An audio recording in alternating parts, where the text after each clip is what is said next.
उठल्याबरोबर आंघोळ करून घेतली, परीला पण घातली होती आणि छोटीला पण. मग काय दोघींनी तिघींनी मस्तपैकी आंघोळ केली होती. इकडे बघा परी मॅडम कशी व्हिडिओ काढताना मध्ये मध्ये येत असते, खूप नाटकं करते. इकडे बघा कशी वाकडं तोंड, मला कशी वाकडं दाखवते. छोटीने इकडं चॉकलेट खाऊन तोंड कसं भरवलंय बघा. आज आमच्या घरी खूप साऱ्या काळ्या मुंग्या झाल्या होत्या. काळ्या मुंग्या झाल्यानंतर म्हणतात की पाहुणे नाही तर पैसे येतात.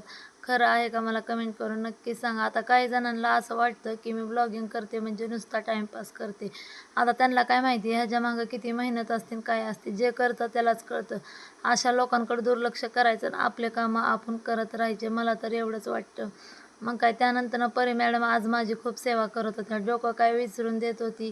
मम्मा मी तुझे पाय काय चोळते म्हणत होती. खरंच देवाने एकतरी मुलगी द्यावं, मुलींना खूपच माया असते.